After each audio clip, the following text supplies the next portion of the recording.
चलिए बढ़ते आगे। एक और बड़ी खबर इस वक्त सामने आ रही है और ये बड़ी खबर चंडीगढ़ से है। चंडीगढ़ से एक बड़ी जानकारी आपको बता देते हैं। चंडीगढ़ में हरियाणा महिला आयोग की अध्यक्ष रेणु भाटिया का बयान सामने आया है। इंडिया न्यूज से खास बातचीत में रेणु भाटिया ने बयान दिया है। उनकी ओर से बयान दिया गया कि नारी शक्ति बंधन बिल को लेकर रेणु भाटिया ने अपनी बात रखी है। बिल सभी महिलाओं के लिए है, ये उन्होंने कहा है। बादशाह के नए टटीरी गाने पर भी रेणु भाटिया ने टिप्पणी की है।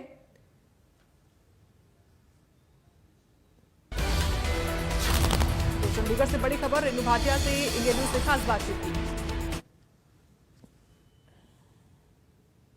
महिला आरक्षण बिल को लेकर लगातार राजनीतिक बहसबाजी जो है वो संसद के अंदर और बाहर दोनों तरफ ही जारी है। इस वक्त हमारे साथ हरियाणा वुमेन कमीशन की चेयरपर्सन रेणु भाटिया मौजूद हैं और नारी बंधन जो बिल है उसको लेकर आज उन्होंने अपनी बात रखी है। उनसे सीधे तौर पर बातचीत करते हैं। मैम, नारी बंधन बिल को लेकर लगातार जो है वो चर्चा हो रही है।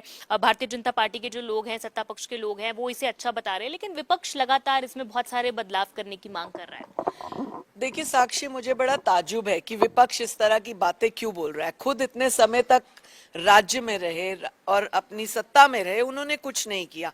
और मुझे ये हैरानी है कि विपक्ष में बेटियां नहीं है क्या, या नहीं रही है क्या, तो वो क्यों चुप है, वो क्यों नहीं बोल रही? क्या केवल पार्टीबाजी ये सब करने के चक्कर में वो इतना अच्छा अधिकार जो बेटियों के लिए है वो खो देना चाहती हैं? मुझे उन पर ताज्जुब हो रहा है कि वो अपने अधिकार को किसी के कहने की वजह से रोक रही हैं और उसको विपक्ष का नाम दिया।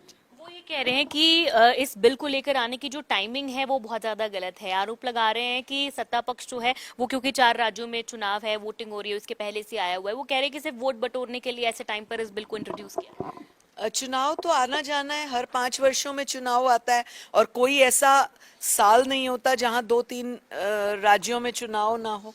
तो ये कोई एक स्पेशल क्रिएटेड चुनाव का वो थोड़ी है कि अब चुनाव है तो अब कर दो। ये तो काम है, रूटीन का है। फाइलें हो रही थी, इसके ऊपर वर्किंग चल रही थी, अब पूर्ण हुई है तो अब अलाउ हो रहा है। ये तो कोई टाइम बाउंड की बात ही नहीं है इसमें।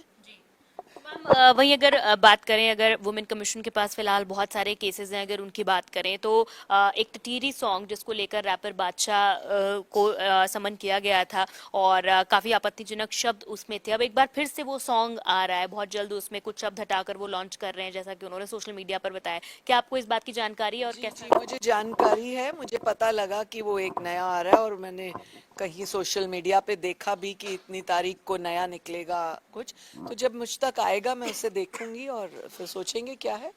अभी तो उन्होंने बाकी जो अपनी वो कही हैं, वादे किए हैं, 50 लड़कियों को पढ़ाना, उनकी देखभाल करना, प्लस एक नया गीत बेटियों की शान में, अभी तो वो पूरा करें। मैम, एक कलाकार अंजलि राघव ने भी आपको पिछले दिनों शिकायत की थी और भोजपुरी स्टार हैं पवन सिंह, उनके खिलाफ शिकायत की थी। सोशल मीडिया पर बहुत सारे वीडियोस हैं अभी भी उस समय के, जिनकी वजह से वो परेशान हो रही थी, उन्हें टारगेट किया जा रहा था। आपने पिछले दिनों उन्हें बुलाया भी था, आपके सामने पेश भी हुए थे। क्या अभी फिलहाल इस मैटर में?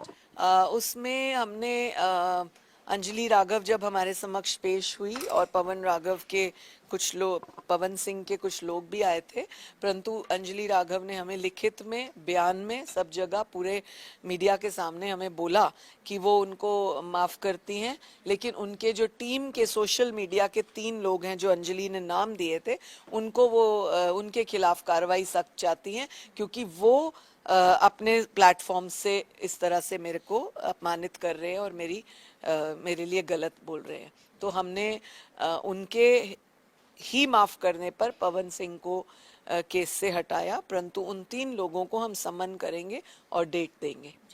बहुत शुक्रिया मैम बातचीत करने के लिए। तो रेणु भाटिया हरियाणा वुमेन कमीशन की चेयरपर्सन बातचीत कर रही थी, जिन्होंने तमाम, चाहे सिंगर रैपर बादशाह का केस हो, पवन सिंह का केस हो, इन तीनों ही मामलों में उन्होंने कहा है कि वुमेन कमीशन काम कर रहा है, सुओ मोटो भी इन केसेस में लिया। कैमरा पर्सन जतिन के साथ साक्षी शर्मा, इंडिया न्यूज हरियाणा, चंडीगढ़।